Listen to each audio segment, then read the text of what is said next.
Hey chaps and chapettes, I have to ask, don't you hate it when pointy-eared, pretentious people chuck you off your land and leave you with nothing? Well, that's what's happened in Clash of Rage. Each player is a leader of a clan, and you've all been eliminated from your land because of those goody two-shoes kind of elves. Yeah. So, in this game, you've decided that you're gonna gang up against the elves. All the clans are gonna unite and attack all the elves and take back your land. And maybe a bit extra from someone else. Yes. So, what I'm gonna do is I'm gonna show you how to play this game. And if any time you think this game is interesting and you wanna help support it getting made on Kickstarter, you can go to the show notes and click on the link there and it'll take you directly there. There'll also be some little bobbles that pop up and say, go to the Kickstarter, go to the Kickstarter. So, without further ado, how do you play Clash of Rage?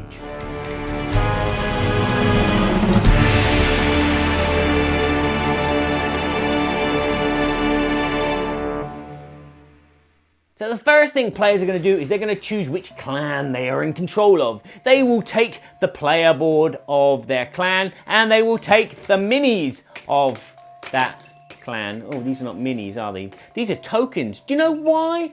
Because this is a prototype. So everything you see in this video may change. This will definitely change. These will be highly detailed minis when the game comes out. But everything else could change as well. So, as I was saying, you will take a clan. You could be the Army of the Tomb, or the Bohorg tribe, maybe the Godleft clan, or the Steamfield Barony, and you're all trying to get your land back from the Elves of Emerald. Once you've chosen the clan you want to be, you'll collect all your units, which will be minis, but in this case, they are tokens. There will be level 1 units, level 2 units, and level 3 units. Each will have a different amount depending on the clan. You'll also collect the stronghold of your clan type and a small deck of tactic cards. In the middle of the table, you will place the number of terrain tiles depending on the number of players. So, in a 2-player game, you will place 2 terrain tiles. In a 3-player game, 3 terrain tiles. In a 4-player game, 4 terrain tiles. And next to that in the middle of the table, you'll also need to place out the Elf Clan card. These are the enemies of all the players. And as you can see, there are 3 levels of Elf. Let's take a closer look at the terrain tiles. As you can see, there are these mountainous areas. These are impassable by any player unless they have the ability to fly. In the center of each tile is an elven city. This is where the elves will be skulking. You'll need to populate these cities with 4 elves in each. You can do this randomly, or you can, if you want to make it harder, place at least 1 of each type of the 3 levels of elf in each. As you can see, these elf tiles are double-sided. Every time you take out an elf, you claim a crystal. Cities are important because if you've taken out all the elves in that city and you have control of it, you will gain a victory point. And you'll gain a victory point for each other city that you have control of. Let's reset. We also have these forges. Now these are used to create unique weapons which you can gain during the game. And these are really powerful artifacts. And you again will gain 1 victory point for each unique item you have created. But you will need to gain control of these forges.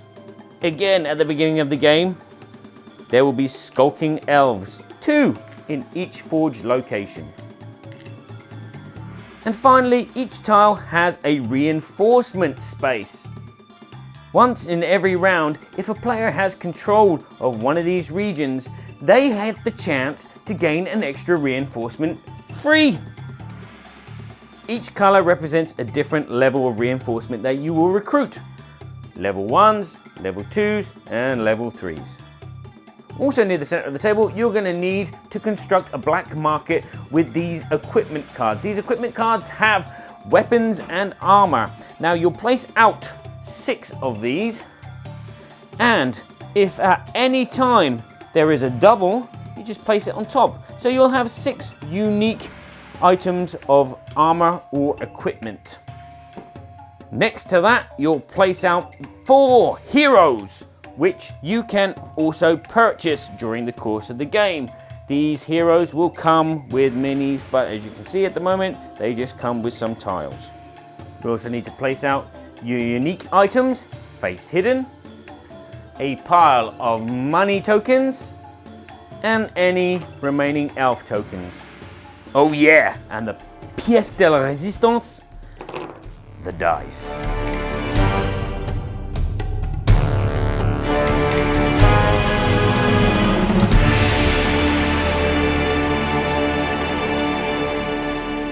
The game will play out in a short number of rounds and will end when one player has accumulated 4 victory points from securing elven cities and constructing unique items. Each round is broken down into 5 phases. In the first phase, the elves will get stronger. In the second phase, players will choose a tactic card to play and recuperate resources and decide the order of the round. In the third phase, each player will have the ability to perform 1 action. In the fourth phase, all the reinforcement spaces will generate extra troops, and on the fifth phase, players will have a second action. Now let's break that down and go through it step by step. So the first phase, improving the elves, will not happen on the first round. So we'll have to come back to this on the second round. So at the beginning of the game, the elves will be fighting back with their base weapons. The sparkling guard with his bow and arrow will roll 4 dice in combat and will gain an additional extra hit. The High Dean doesn't roll so many dice, only 3, but he has the possibility to re-roll with his magic. And the Templar, who may be a little bit slow, but he has 5 dice to roll and he has 1 defense. When it comes time to improving the elves, you will equip them with armor and weapons. Phase 2 is playing a tactic card. At the beginning of the game, you'll take your tactic deck and you will shuffle it, and then you will draw 3 cards from the top of the deck. These 3 cards you'll look through, and as you can see, they have a variety of numbers and information on them. You will choose one of these cards and you will place it face down in front of you. The remaining 2 cards go back on the top of your deck. Once all players have done this, you will all reveal simultaneously. Once revealed, the big numbers in the corner will tell the players which order they will play in. So red player would be first, the green player second, the blue player third, and then the purple player fourth.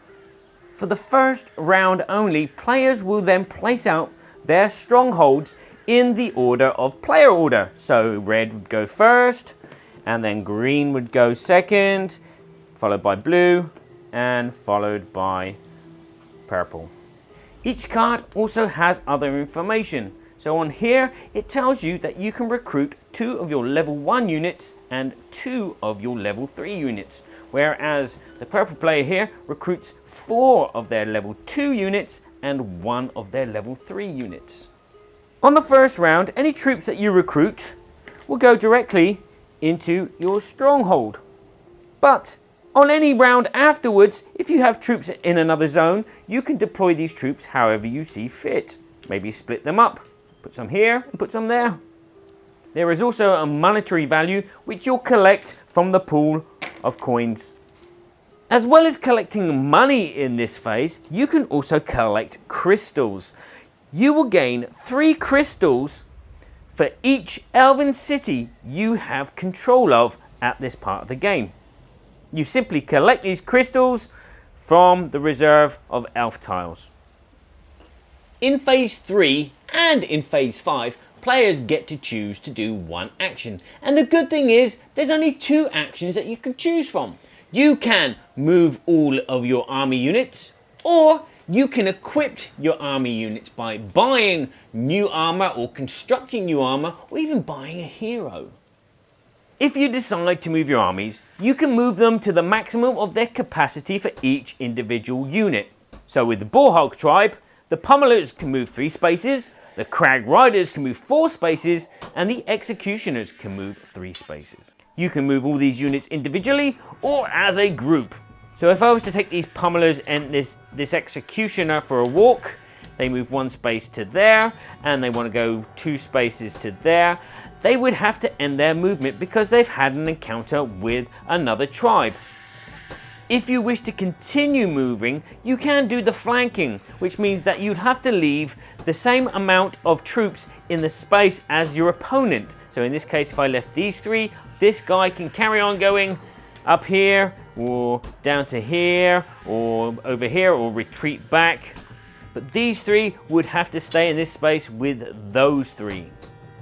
Again, if this group wanted to join into this foray over here, they would have to go all the way around because there's mountain here and there's elves here. And if they were trying to go through the city, they would have to encounter the elves and have a fight with the elves instead.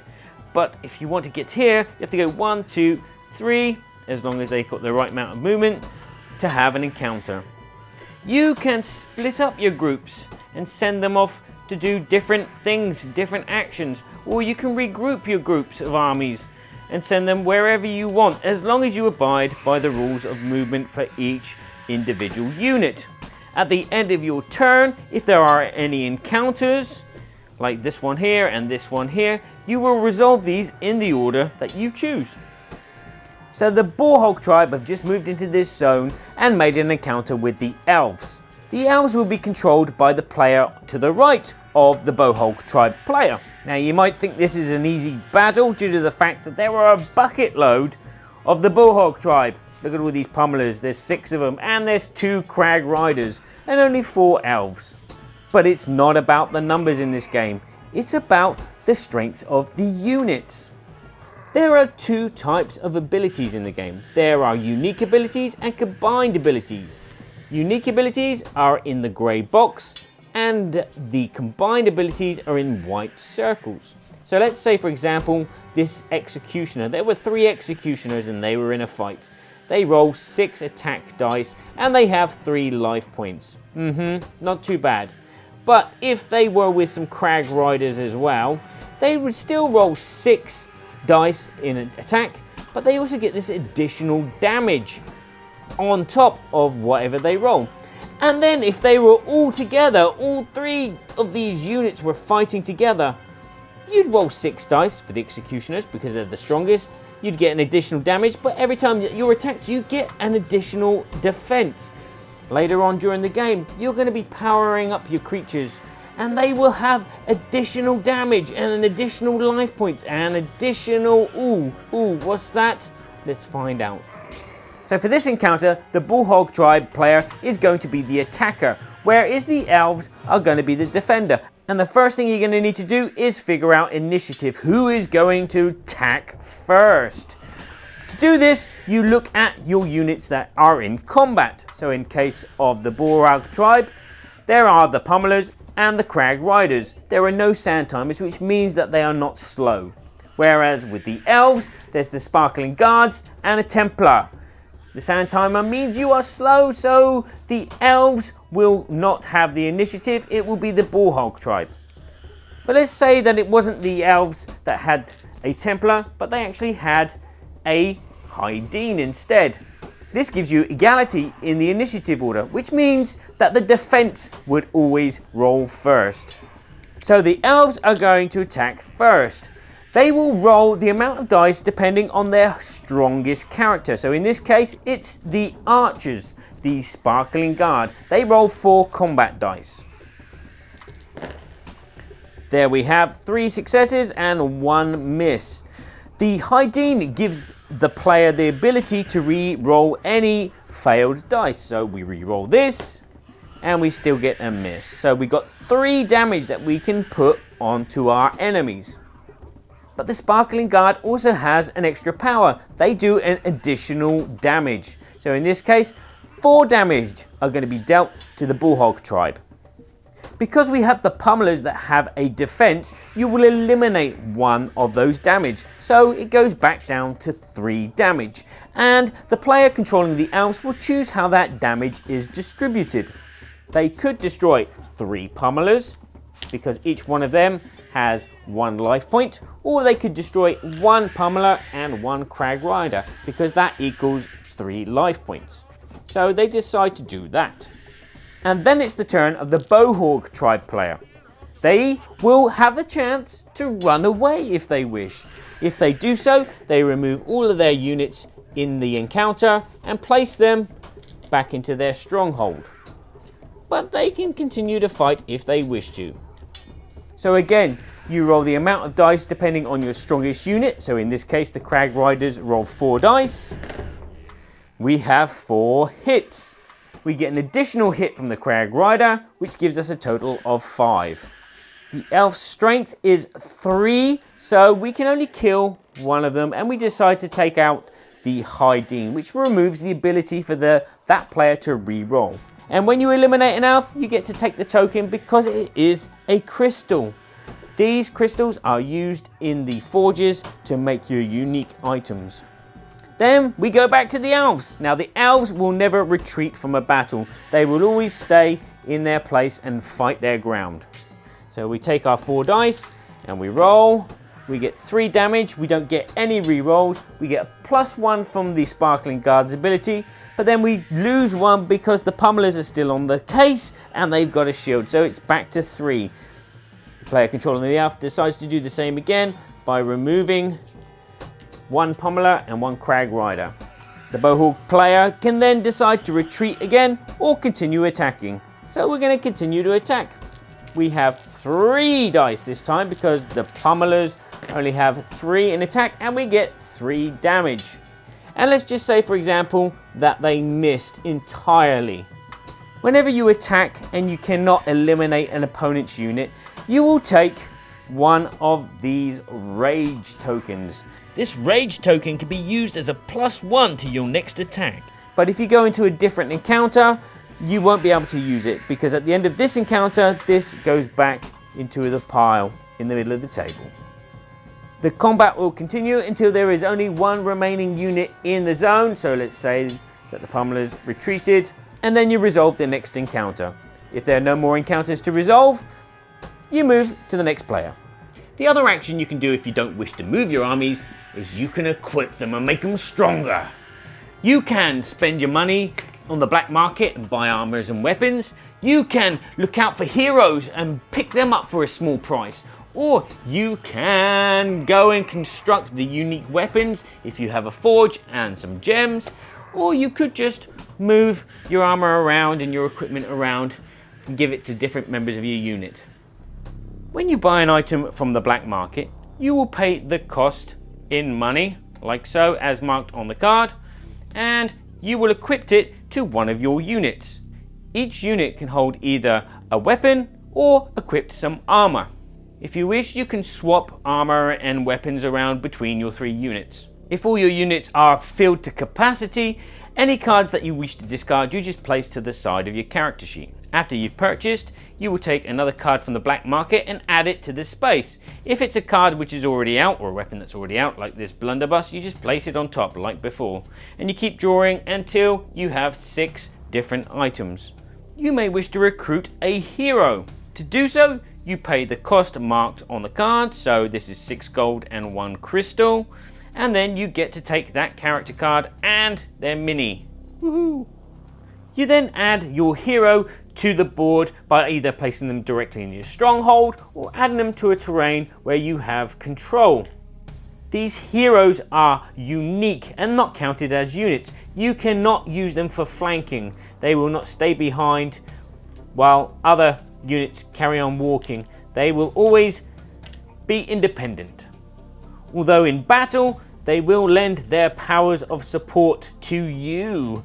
So this one will give you an extra damage, and also its special power here, which allows you to take 2 fury, and you can use them in combat whenever you wish, every time you start a combat. As you can see, this character can fly, which means that he can fly over mountain terrains. Obviously, he can only move the amount of spaces as marked on his character sheet. And if at any time he is in a fight and all of his team are wiped out, he goes directly to the stronghold. Heroes never die. Also, if you have the resources, you can forge a legendary piece of equipment. All you need is one of your units to be at a forge, and then you'll need to pay 6 of the crystals, and that will allow you to take the deck of unique items, shuffle them, and draw 1 card for each forge that you own, plus 1 extra. You look at these cards, you choose the one you wish, and then you equip it to your team. The remaining card goes back into the deck, and you can do another purchase or construct another item. But let's say you owned 2 forges. If you own 2 forges, the price of constructing a unique item is reduced to 3 crystals. Again, you would take, after a shuffle, 1 card for each forge that you have, plus 1 extra. Again, you will look at these 3 cards and you go, oh, I'll have this one. And then these will go back into the deck. In phase 4, the reinforcement stones will activate. If you have at least 1 unit on a reinforcement stone, you will gain an additional unit. That unit will depend on what color stone is there. So for example, a yellow reinforcement stone will produce a level 1 unit. A blue stone will produce a level 2 unit, and a red stone will produce a level 3 unit. Phase 5, as I said, is like phase 3. Each player will have a second action. Again, they can either move their armies or they can equip their armies. But this time, if a player arrives at 4 points by controlling cities and having the legendary equipment, they will immediately win the game. If in phase 5 nobody has won the game, you go back to phase 1 and start a new round. You will improve the elves. From the second round onwards, this will stay into play until there are no more elves left. To improve the elves, you'll be taking 1 of the cards from the deck of black market cards and adding it to each of the 3 units that are still in the game. If one of these characters is eliminated, you do not give them a card. So in the second round, you will give the Sparkling Guards an item, which is this cleaver, which now gives them 7 attack, but it also slows them down on the initiative order. Then you go to the High Deans, you give them an item, oh, they've got a bomb, and then you go to the Templars, and they have a cape. Now, they will get a card each unless, as I said, there are no players on the board of these particular units. In the third round, you'll do the same thing. If there's still some Sparkling Guards, you give them another item. Oh, there's an armor. And then if there's still the High Deans, oh, got a weapon. You can only carry 1 weapon. So what will happen is the weapon with the highest value, this is 12 and this is 10, will go in place, and this one will be discarded to the side. And if there's still Templars, you take another item, and as you can see, this one is of a value smaller than this one. So again, you keep this. When there are no more elves on the board, you will skip this phase entirely. So that is how you play Clash of Rage. Now, as I said, this is a prototype version. The real game will come with minis, and the card art and all the other art is probably very, very final because it looks really nice, doesn't it? If this project interests you, because this game hasn't been made yet and it needs your support to be made, and maybe get some few extra bits on the side, you can go along to their Kickstarter. The link is in the show notes, and if you watch the credits, there'll be a little icon that you can click on, and that'll whisk you away to their Kickstarter page. And that's it. Thanks for watching. I hope you've enjoyed this video, and hopefully I'll be making another video soon to say that Clash of Rage is a board game that everybody should. Just sitting at the table next to Felicia would be quite nice. Wouldn't it be good? I got some board games. I don't know how many. Just like they do on